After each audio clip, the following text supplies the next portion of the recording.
Well, good afternoon and welcome to Zoom Time Knowledge. This is a free public education series hosted by the James Madison University Lifelong Learning Institute. We appreciate everyone joining us today for this presentation called Juniper Hills Commons Community Centered Design. Today's featured guest presenter is Carina Young, and I'd like to provide a welcome and an introduction to Carina for those of you who may not have had the pleasure yet of meeting her. Carina's interest in finding a more socially connected way to live blossomed into a presentation she gave at the public library in 2013. That presentation led to a small group of locals working together to investigate the idea of starting a new neighborhood here in Harrisonburg. Fast forward now 8 years later, they plan to break ground this summer on their new neighborhood of 27 homes.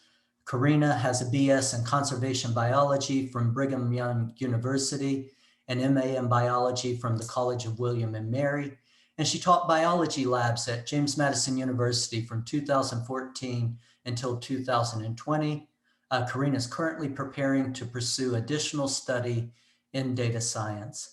Carina, welcome. I know before we got people connected, you were telling me this has been quite a long journey, and I'm sure it feels good to be here in 2021, preparing to break ground.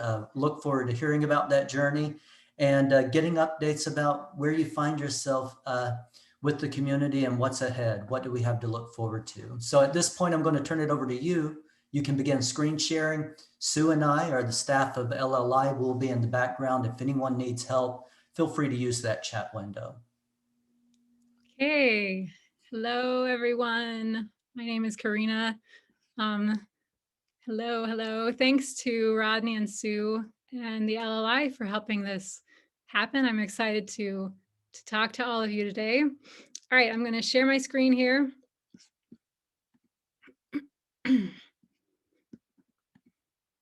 So are you seeing a slide that says Harrisonburg Co-Housing and Juniper Hill Commons? Okay, great. So I am just going to tell you a little bit about this project that we've been working on now for quite a while, and this idea of this neighborhood that can help foster better community. I'm going to start out with a little bit of my history. So this is a picture of me in 2012. I was a mother of 3 small children. I had one that had newly started elementary school, a preschooler, and then a 1-year-old.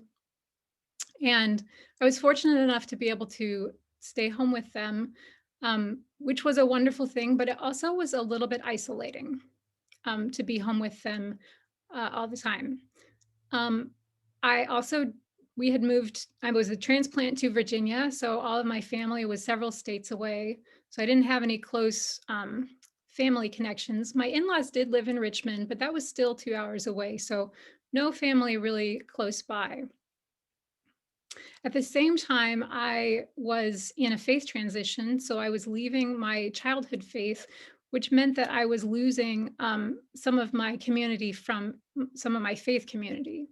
So at this point, I was in a spot where I had a lot of wonderful things in my life, but was also looking for ways to build more community for myself, build more connections with other people, and for my family.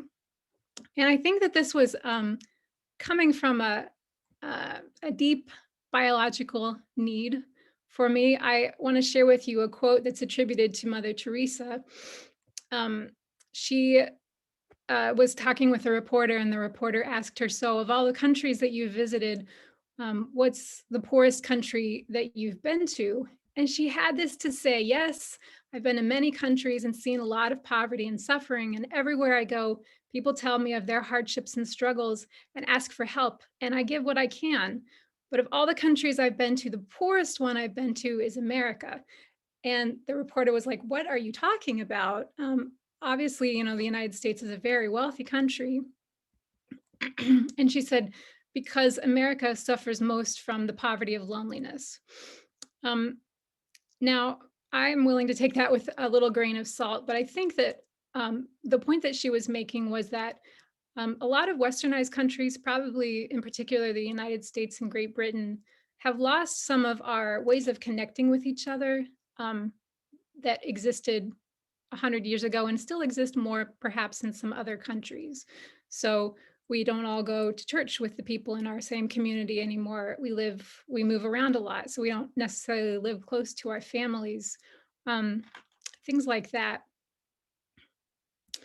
And then I also learned more about the work of Robert Waldinger, and I'm going to show you a quick clip from a TED talk that he gave. He was a psychiatrist and he's a professor at Harvard Medical School, and he is the director of the Harvard Study of Adult Development.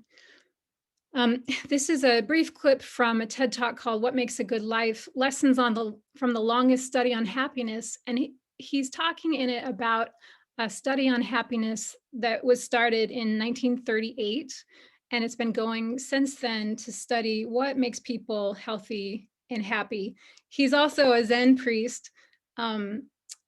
And so this is from his TED talk that now has 37 million views. I'm just going to show you a brief section of it. So hopefully the audio will work.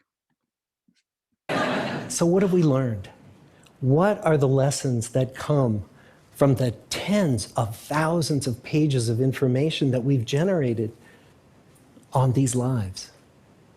Well, the lessons aren't about wealth or fame or working harder and harder. The clearest message that we get from this 75-year study is this: good relationships keep us happier and healthier, period. We've learned 3 big lessons about relationships. The first is that social connections are really good for us and that loneliness kills. It turns out that people who are more socially connected to family, to friends, to community are happier, they're physically healthier, and they live longer than people who are less well connected. Okay.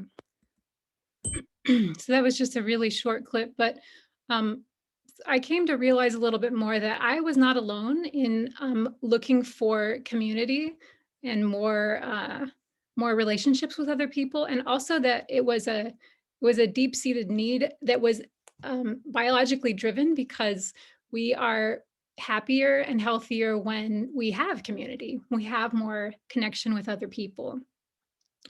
So I did what my grandmother would be proud of me for doing. I belong to a book-loving family. I bought a book and started reading this book called Creating Cohousing. And I was reading a lot of different ones, but this one was specifically talking about one particular model of housing that I found really interesting. It was written by these 2 architects, these American architects, Katie McCammon and Chuck Durrett. And they wrote about their experience going to Denmark and studying this housing model in Denmark. So I have another brief clip for you that I'm going to show. It's a clip from the documentary Happy, about co-housing in Denmark. Happiest country on earth. Denmark is known for its social equality and high standard of living. All Danes are provided free education through college and free health care for life. But Denmark's most unique and revealing quality is that it has more of its population living in what are called co-housing communities than in any other modern industrialized nation. In Danish co-housing communities, multiple families live on a plot of land, or even in a single building, where certain chores and benefits are shared by everyone. When I moved in here, I was newly divorced with 2 little children. I didn't have a work, so I was kind of isolated. If I had to move in a flat alone, I would go down. I would be depressed. I would isolate, and so I thought I had to find this place, and I found it. It was a miracle. I found it. We live 20 families together. The houses are close to each other. This is our house. We live 4 people here, and outside here I have a little extra room. It's like a place to grow. I'm just going to skip ahead a little bit. She goes talking about her house for a while. It's like a big family. Yeah, it's like a big family. I have friends in the school and I have friends home. It's very nice because so I have many friends. Det er dejligt at have nogle voksne, de er meget sådan, passer på en. Ja, hvis nu at der er nogen, hvis nu jeg har slået mig ned i handen, så er der altid en, der kan komme rendende, hvis det sker noget. We eat together and it's very, very nice. Og lasagnen er det oppe.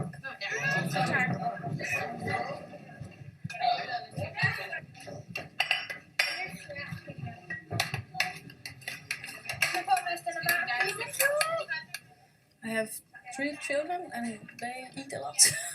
It helps me a lot to live in this community because we eat together nearly every evening. We cook 1 or 2 times a month each. It takes 4, maybe 5 hours. And to cook only twice a month instead of every day, it saves a lot of energy thinking what is the meal today, and to buy all the stuff and to make it and to do the dishwash. Every day it saves, I don't know, 2 hours and a lot of energy. And this place, when we get 14, we have to make food. So it's 2 girls and 14 cooking for 40, 50 people. It's really cool. And they come to ask for help, but they are very good. They do it.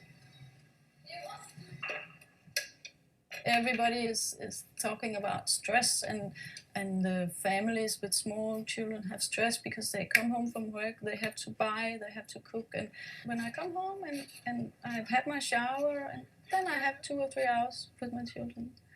I like that these elder people living here because they are kind of grandmother and grandfather for my children. I feel they love my children as much as I do, and they are happy when they visit them and they come here and they get hugs from my children. And I feel it's a gift from me to my children to live here. So it was a miracle I found this place. It saved me kind of to find it because I needed to be surrounded by other grown-ups, not only my own very small children. I have lived here for 12 years now. I gladly take 12 years more.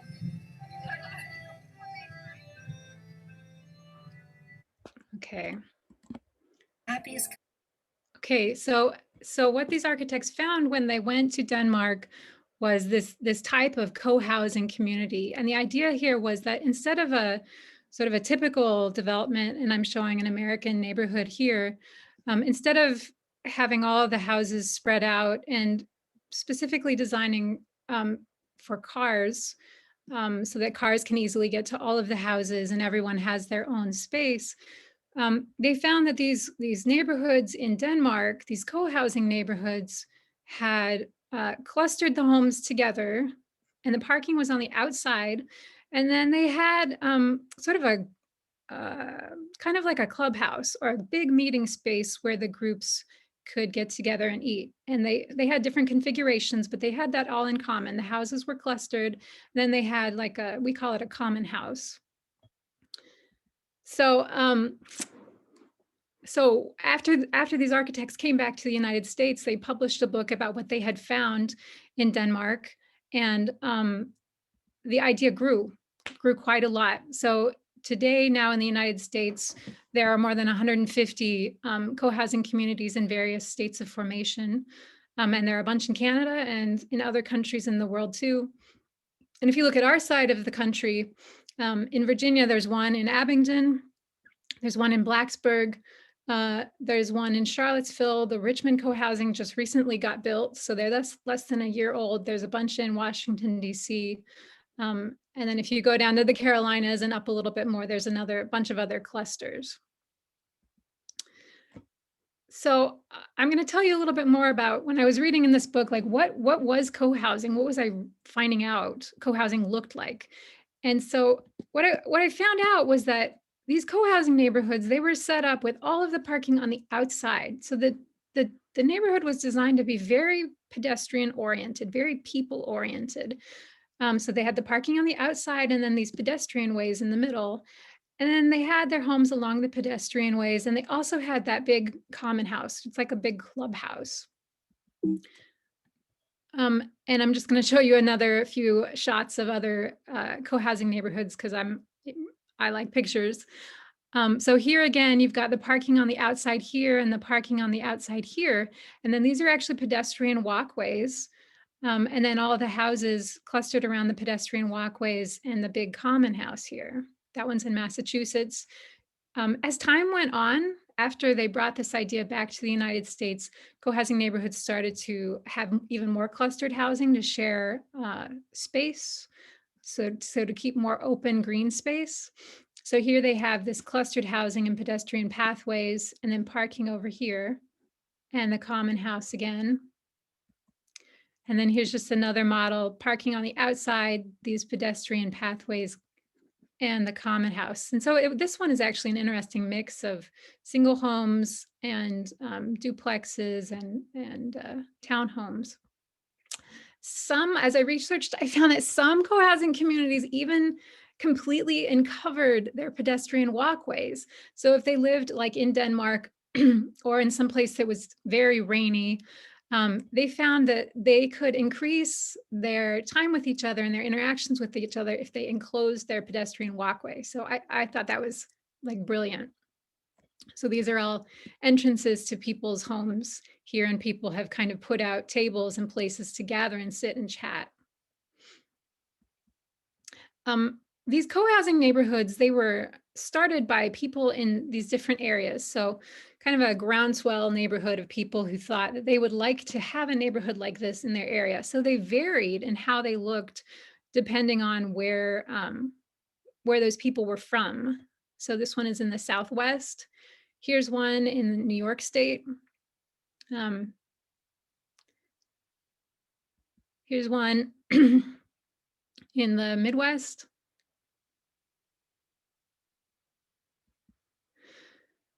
So that's just a couple of images of what they look like on the outside. I mentioned that they had that common house, and this was a really central part to all of these neighborhoods. So they all had a common house, and inside it they had a kitchen, a pretty good sized kitchen, and then they had a big room for eating meals together. Almost all of them had a guest room, which was important because the people who wanted to build these neighborhoods wanted to also be more environmentally sustainable and, as much as possible, reduce some of the costs. And so what they did was, instead of everyone having guest rooms in their own homes, they had a couple of guest rooms in the common house that people could just reserve. So they were able to build smaller homes. Also completely brilliant is a lot of these co-housing neighborhoods in their common house had a kids' play area. So if you're like me, if you had young children, and you weren't finished with your meal yet, your kids could just run down the hall and play together in the kids' playroom while you were finishing up your meal and chatting with the other adults. So this was also, all of these neighborhoods that I was looking at had these common houses. And here's just a shot, an inside picture of, here's one of those kitchens, and then connected to this great room out here.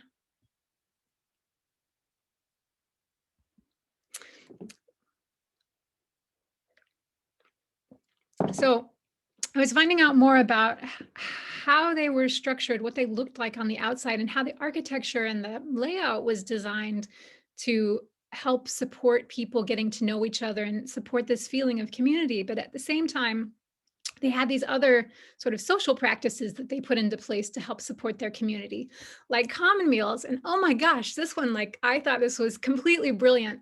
So you heard about it in the video, but the idea is all of us every day come home from work, or maybe you're already at home and you have to cook a meal. So all of these houses are cooking their own meals. And it was just, they had this brilliant idea that instead of everyone doing their own meals, maybe some of those meals we could take turns cooking for each other, and there was space to do that in the common house. So instead of you cooking your own meal every night, maybe you take a turn, once a month cooking a meal for the whole group, and then you can go to a bunch of other meals during the weeks of that month where you didn't have to shop for them or plan for them or cook them.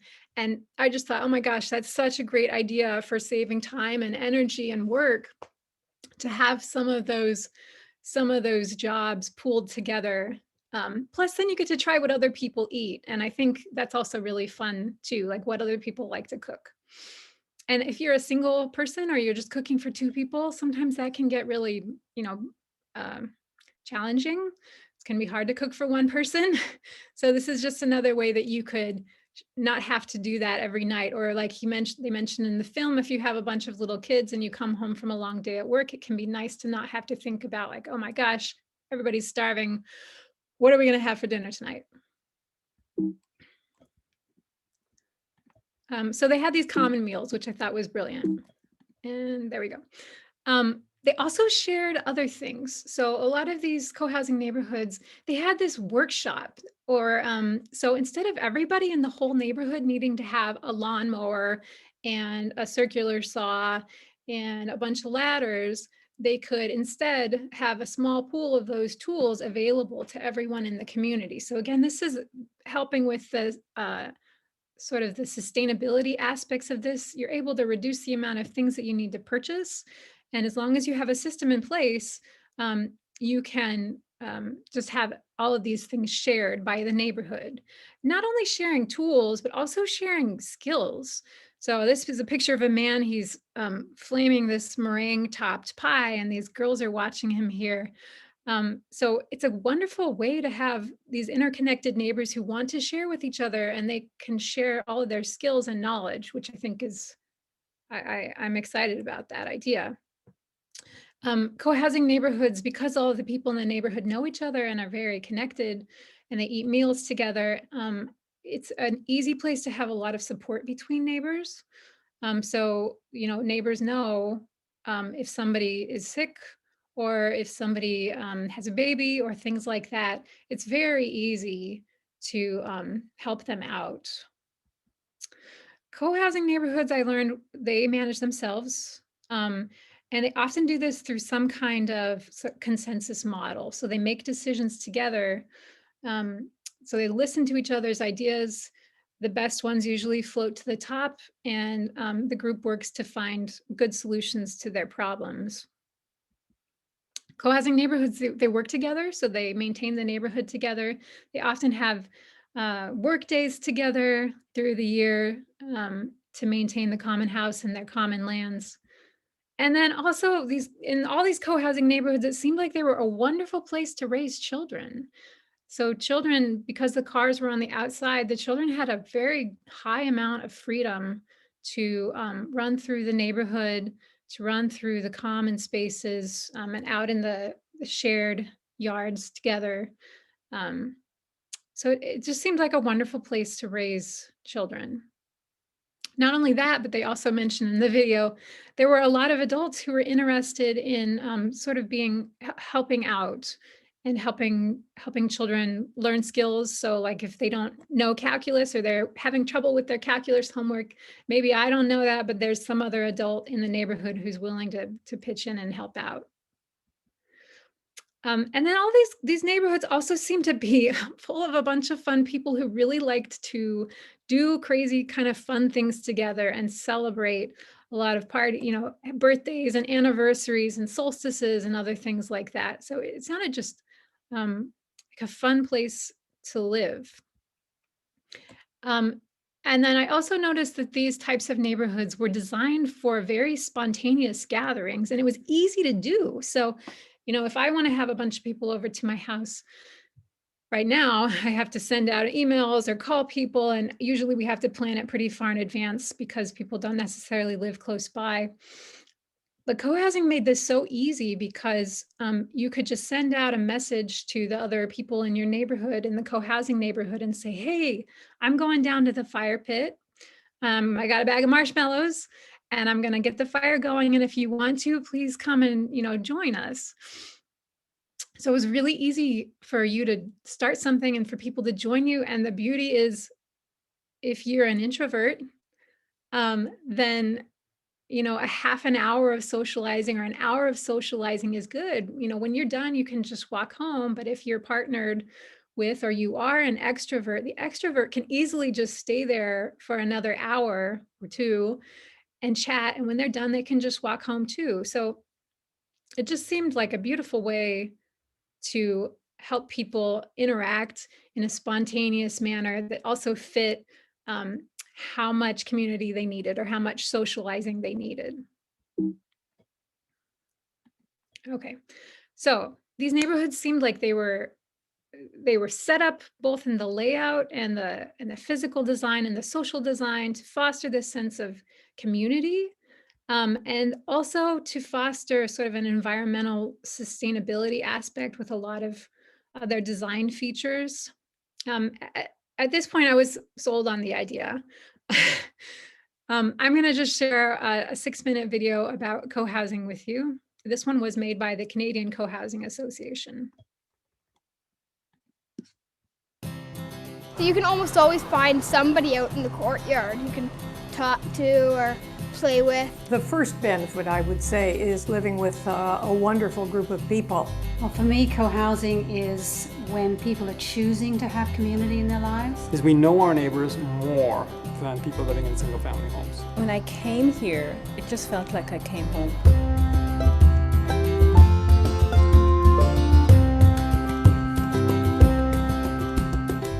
In the early 70s in Denmark, some people were looking for a better way of living. I think they were looking for more community. Some people who went to school over there and studied co-housing came back to North America and decided that this was an excellent model for housing and community in North America. So they wrote a book about it and have become the gurus. The difference is that it's built to support a sense of community. Our attempt was to make it attractive to lots of different kinds of people. So we have single women, single men, some working, some not. We have families. And I love the kids. I wouldn't have that much exposure to kids if I wasn't living here. And what I love about here is that Ethan or Alex or any of the kids or Amber can talk to anybody else. There's people in sort of every age group here, all the way from infants to elders, and everywhere in between you can find here. I think that's extremely healthy for us to not have a monoculture like that. And there are also deeper levels that you can enter into co-housing. We were involved for 3 years before move-in, figuring out what the shape of the building was going to be, how many units were going to be in it, and down to the final design and so on. I would say that we're an environmentally aware group of people, and that we tried right from the construction stage to do whatever we could to do the right thing environmentally and sustainably. We've then covenanted a very high percentage of open land, which we will not touch, but it has wildlife habitat value. The other thing that's been really active here is car sharing. We have one woodworking shop for 31 homes as opposed to 31 woodworking shops, and the list goes on. Certainly, some of the concerns were that if you live in a place like this on top of each other, you wouldn't have privacy. That's certainly not been my experience. We don't flush people out of their homes. If they want to hide for 6 months at a time, it's totally possible to do that. But if you wanted to interact, it's right outside your door. Different people have specialties in different areas. Some people are really great with computers, some people are great at fixing cars. So we kind of had this pool of knowledge that we share with each other. We share a lot of things, like if I would have been at another house that wasn't co-housing, I wouldn't have like a trampoline, a ton of kids to play with, a big playroom. We've got a lot of quality built into this building that's beyond the surface, sort of deep down, the kind of stuff you care about, roofs that don't leak and, all that kind of thing. Because we just made sure, as we were designing it, that we were going to get something we could live with. Sloped roofs that are south-facing, so they'll take solar panels for domestic hot water. We have these high-efficiency boilers, but they're even more efficient because the water that comes into them is preheated by solar heat. Our units are not large on the scale which many people are accustomed to in our society today. So we have from 680 square feet all the way up to maybe 1,700 square feet for 4-bedroom homes. Stacked townhouses, we have just 3-story townhouses that are ground to roof, and we have apartments it's a 4-level apartment building. We have the guest room, We have a meeting room where people can sort of meet in a more professional way with someone. And then there's the more homey environment of the common house. The theory being that you don't need as much extra space inside your unit because when you need more, you go use the common house. The common house is a space that enables the community parts of co-housing. It's really the heart of the community. It's a very busy place. We have a wonderful kitchen, which is big enough for half a dozen people to be preparing a meal in at one time. I think one of the best things about the Common House is the opportunity for us to gather on special occasions, for us to have meals there at least 2 or 3 times a week. I've had yoga teachers come and teach in the multipurpose room. Movie nights. Pilates, yoga, and belly dancing. It allows us to have all sorts of experiences and interaction with each other that we wouldn't have, if we didn't have that common space. The biggest benefit is that if I want to be alone, I just can be alone. And if I want company, I just walk downstairs. Well, there's always somebody here during the day. To not be a lonely, isolated nuclear family where you have to drive your kid to somebody else's house to play with them, that sort of thing. And she's really grown up with an extended family here. Your friends live 100 paces away. You can just go and visit your friends without having to make arrangements or anything. Instead of going to their backyard or your backyard, you could just play in the middle. So, it takes a village to raise a child is very much what goes on here. Research says that living in community is very good for your physical health, mental health, community's health too. We don't have an expectation that we're going to be taken care of by the community, but at the same time there's a lot of willingness and energy for being there for each other. A lot of it just happens naturally. Yeah.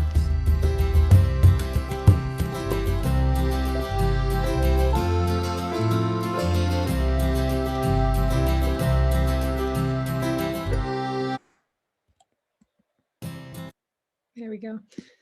Okay. So at this point, I had read through that book and I had done research about this co-housing stuff. And I thought this might be one of those ways that I could build community. This might be a way that I can help my family have more connections. So in 2013, for the first time in my life, I made some flyers and I posted them all around town. And I booked a room at the library and I gave a presentation on co-housing and I didn't know what was going to happen or who was going to show up. So we had like 30 people show up. And from that group, a core number of us decided that we were going to try this. We were going to take it to wherever it would go. And so we started tabling at the farmer's market with, whatever we could kind of put together.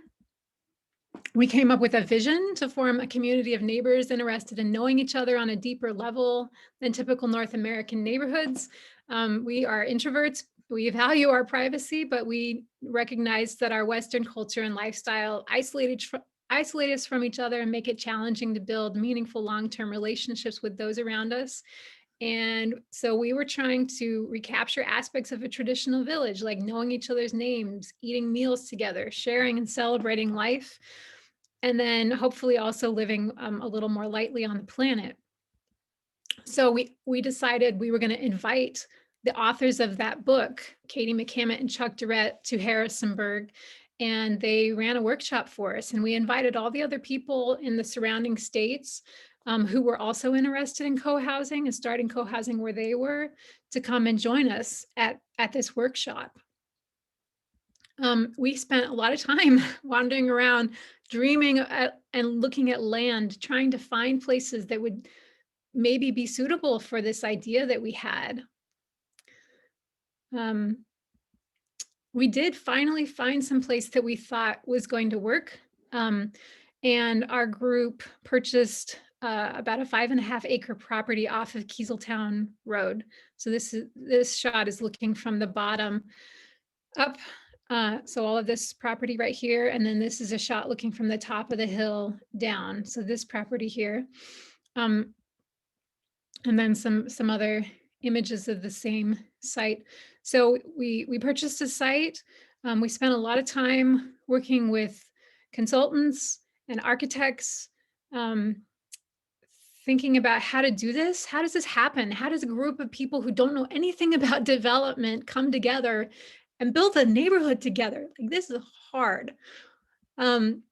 And we came up with this plan for our property that we were going to keep half of the property as open space and gardens and play space. And on the other half, we were going to have parking here and then have these pedestrian paths here.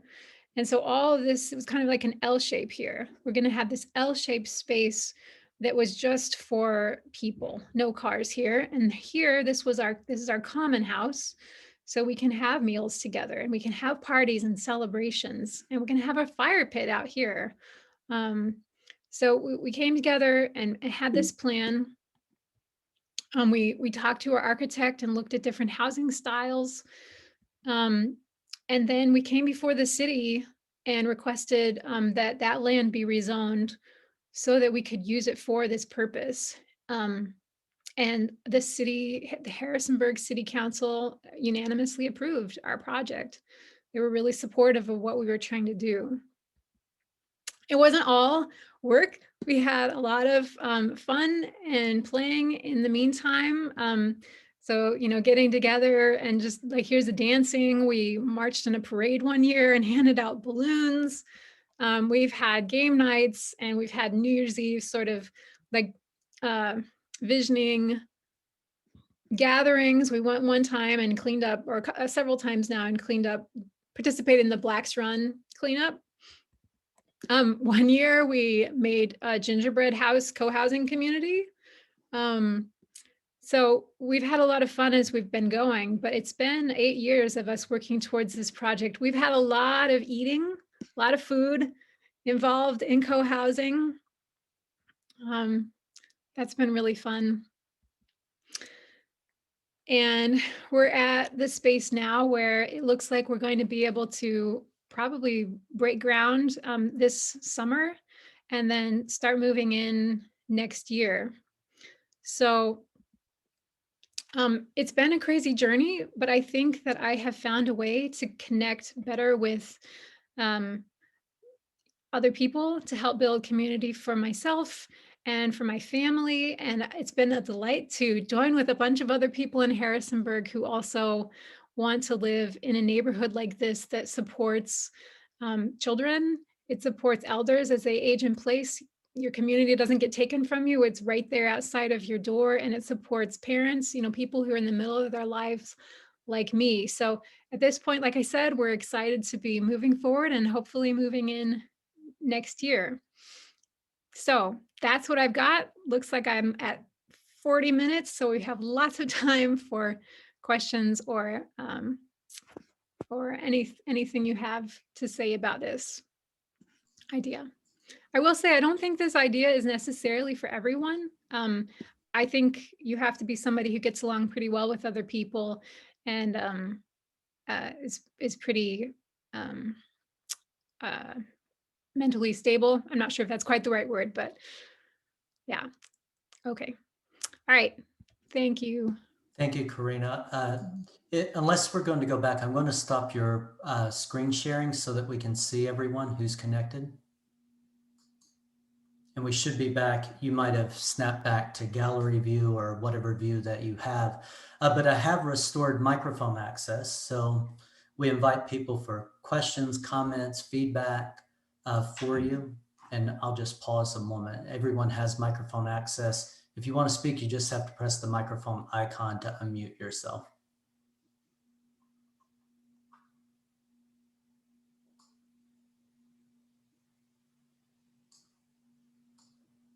And Carina, while we wait, because sometimes it's hard to find those controls if it's unfamiliar, how many homes will be in the neighborhood that's being planned? Right. So our neighborhood has 27 homes, and of those, 14 are spoken for right now. So we have some more. And I'm looking at the chat window. You might want to look at your chat window too. Sometimes presenters get questions questions I don't get. Got it. I'm one that has been working with Carina since almost the beginning, and I am very excited to move forward with this. I look forward to the energy of people of all ages, and I recognize that since I am one of those introverts, and it's very easy for me to isolate even without COVID, that I need this opportunity to be able to share my time and my skills with other folks. So yay, I'm wanting this to get ground to get broken and the homes to be built. Mm-hmm. And Carina, I think, you had mentioned just modern culture, the emphasis on individualism, and some concerns about disconnection, about the modern ways that we interact and communicate with others. For the last year, we've been online, but we also hear concerns about, like I think about my own children and social media. The ways that we become accustomed to interacting are not always in person, and that's been emphasized even more so during this pandemic, that we've had a year where we haven't had really intimate contact with people beyond our families. But I think people really feel during that time, I would imagine, increased sense of, perhaps if you were already socially isolated, more disconnection that you might have felt other than in your normal life, that it's been underscored during this period. And then for parents, I know my wife and I, as we tried to manage work with family responsibilities, we relocated to the Valley a little more than 2 years ago, almost 3 years ago. And not having family nearby, it makes that transition very difficult. Even if you find the community welcoming, it takes some time to develop a social circle. And I can see some benefit with some of the things that you mentioned. I guess the question I want to ask, when you've given these presentations before, I imagine people, even if it resonates with them about the sense of community, they might have concerns about privacy. Can you speak about how those two go hand in hand, please? Absolutely, yes. So like I mentioned, most of us actually in the group are introverts who are socially interested introverts, and we are all very interested in our privacy. So we, in co-housing neighborhoods, you have your own home. It's just like has all the things in it that a normal home would have: bedrooms and kitchen and living area and all of that. But what I found is that most American development is exceptionally heavy on the privacy. So you drive into your garage, the garage door comes down, you don't even necessarily have to interact with your neighbors at all. And if that's what you want, that's fine. But I think co-housing is a good blend of allowing you your privacy in your own home, but then really fostering, encouraging that community right outside your door. So it definitely has privacy. I'm not interested in sharing, refrigerators with anybody anymore. I'm done with the college sharing my dorm room, but I do think that this is a good blend of privacy and community. We've got some questions in the chat window you may see. One of them is, since you're taking an environmentally friendly approach to development, are you planning to use plants that are native to the area to support native insects, birds, other wildlife? Yeah, Eleanor is on the call here, I see. Yes, so we have several people in our group who attended one of the workshops on native plants. And we actually have already gone through our property and cut down most of the non-native or at least invasive species of trees. And so we definitely have an eye to using native plants in our area. And Barbara is a big birder, so we're hoping to attract, plant things that will attract birds, attract, insects and all of that. We're excited about that. I see there's another comment from Denise, I think. She says, I help with meals at my church. If you prepared a meal for a lot of members, is there a guide to how much meat, veggies, fruit, all that stuff that you buy? Like, how do you do these common meals if you're preparing it for a lot of people? So at this point, because there are so many co-housing communities already in existence, there's a lot of information sort of like best practices. How do you do common meals together? There are even compilations of recipes that are appropriate for large groups that co-housing groups have put together. So I imagine that is going to be a transition for some people who have never cooked for a large group before, but there are a lot of resources to help us manage that. So feeling good about that. Hi, I'm Eleanor, and I'm a member of the Happy Harrisonburg Co-Housing Group. I would just like to add that we have many people in our present community who are very concerned with healthy diet. We have vegans, we have vegetarians, and we have everything in between. So whatever meals we prepare will include some choices. Mm-hmm. Barbara, Melby, I thought you had your hand up. Yes, you were talking about how all of your decisions are collaborative and that the ideas rise to the top. Is there a final arbiter of whatever the decision is to be made when there are equally two things that have risen to the top? Yeah, so we follow a consensus model, which is we discuss the ideas and everybody has input into that, and then somebody makes a proposal, so a suggestion for how we move ahead, and then the group. There are so many ways to do this, but the group, each person shows by a show of finger how much in support they are of that idea. And if there's a lot of support of that particular idea, then we move forward. If there's not a lot of support, then we keep on talking about it. So that's one way that we can kind of make sure everybody's, see how much support there is for that idea and see where we are, if we're ready to move forward or if we need to talk about it more. And then we do have a fallback voting method. So if for some reason we cannot come using the consensus model, we can't make a decision, then we do allow ourselves a voting fallback method. And what kind of things do you talk? What kind of decisions do you have to make as a community? Do you mean sort of like moving forward, or just once you're in the community? When you're in the community, what are the issues that come up? I mean, is it gardening or just what kind of things do you discuss? Right. Well, I think there's always like in the maintenance of the community.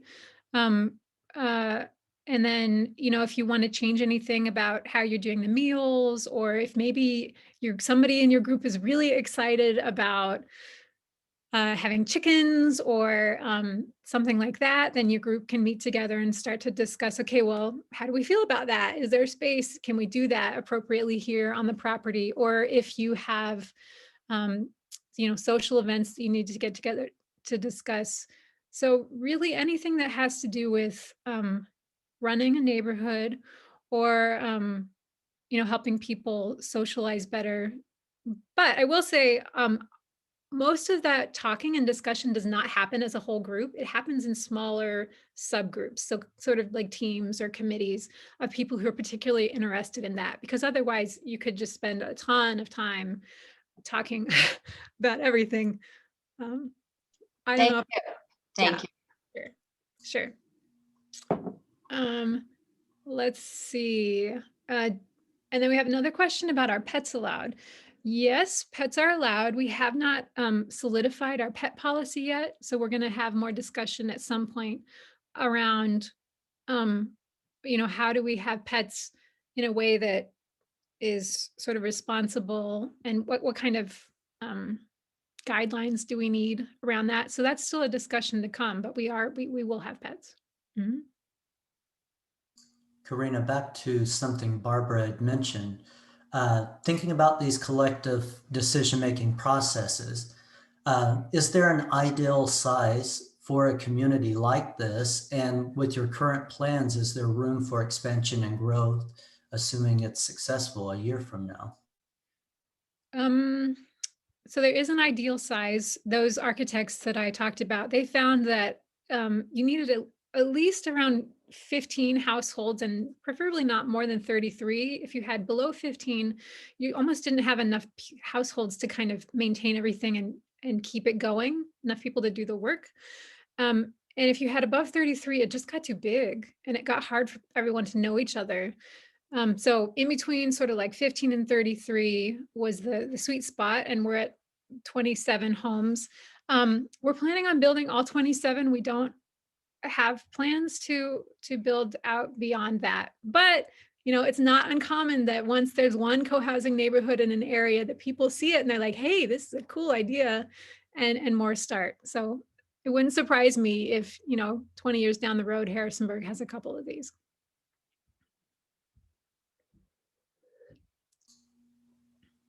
And again, I think you mentioned, touched upon this subject through direct messaging. I think you mentioned something about skill sharing. What role does skill sharing play in a neighborhood like this? What role does the skill sharing play in a neighborhood like this?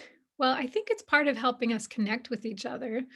We have a lot of artists in our group right now, and I know that they are looking forward to having art parties and displaying some of their artwork in the common house. I know we have a couple of woodworkers.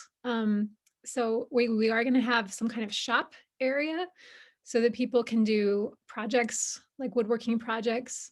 But I think it's a good way for us to just share some of what we have that other people don't have, and to do fun things together. So, I mean, we see it in our group right now also, as we've been working forward. We have some people, one person who's an attorney. We have some people that are technology oriented. We have some people that are really good at helping groups function well together. And some people who really like to talk to people about what we're doing. So even those skills, it's been interesting to watch this conglomeration of these skills from different people come together to help us at this point make our community move forward. That was a lot of talking. I hope that made sense. And you could probably see the other public question from Mark in the chat window. It says, what are the qualifications for consideration to join or be part of a community? Right. So we don't have, so it's people who join the community are self-selected. You do need to be someone, like I mentioned, who is willing to consider other people's ideas and is open to exploring other people's ideas.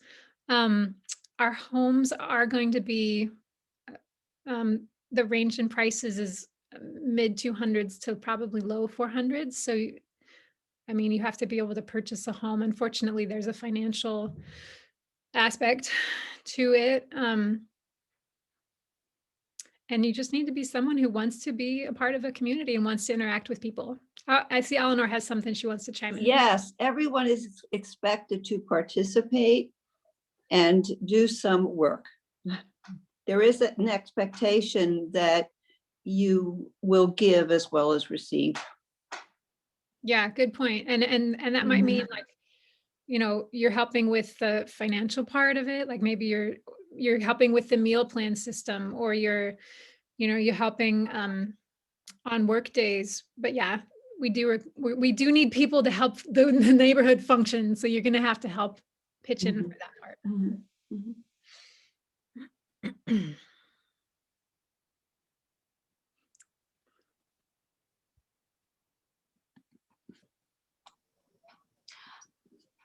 Are there assessments for things like if everybody decided that we're going to plant some new plants, or the sandbox needs to be filled or repaired? How, and that is not an interest of someone else, how do you do the monetary assessments to get those projects done communally? Right. So once the community is already built, if people are interested in doing new things like the chickens or the sandbox or, whatever. So communities do that different ways. They'll meet and talk. One community, at least that I know of, they meet and talk about these new projects. And then they decide whether they're going to use their whole group funds to go toward that, or whether this is something that a smaller subset of the neighborhood really cares about and they want to contribute extra funds to doing that. So having not lived in a community and experienced that, I haven't gone through that myself, but I know that that's one way one other community does it. And there are a lot of other communities we can talk to as we get closer to that to find out more about how they manage that type of thing. Sorry, I don't have all the answers yet. I'm getting there though. And that's one interesting thing about our project that's different than if you were to go to a developer, somebody who's a traditional developer. They have most of the answers to all of the questions that you would ask. Because we're self-developing this, we're kind of taking each step as we go along. So like the pet policy, we know that we're going to have pets, but we haven't fully ironed out what that's going to look like yet. We know we're going to have meals together, but we haven't fully ironed out. But that's the great thing about being a member now, is that the people who are in the group now are the ones who are going to decide how we move forward on those questions. Eleanor, did you want to say something? No. There's another question, and I think this is an interesting question. It says, how do you ensure balance? That I guess that there is diversity within the community, that it's not a cluster of all elderly people. Some of the examples I'm just using from the chat window, family units, as well as homes for people who may be living alone or independently. And I think that that's interesting. I think some of our neighborhoods, there is intentionality in their design. If the homes are already built, they support a family of a certain size, for example, and that controls who will and will not move into a neighborhood. I never thought about that as a sort of intentional design, but it is. And so the same thing here, there's a different intentionality, but this question of balance, how do you think about that in this type of neighborhood? Yes, so we do have homes of varying sizes. We do have very small apartments that are suitable for 1 or 2 people. And then we do have larger homes that have 3 or 4 bedrooms that would be better suited toward families. At this point, we've just allowed it to be pretty open as far as who joins it. But our community is considering, one idea that we've been considering is to reserve a certain number of homes for people with minors at home. So that we can make sure that we do have a balance. So I don't know, did I answer that question? So we do want to make sure that we have that we have both, that we are intergenerational or multi-generational. That's really important to us. So we are working right now to figure out how can we make sure that we're attracting people of all types and ages.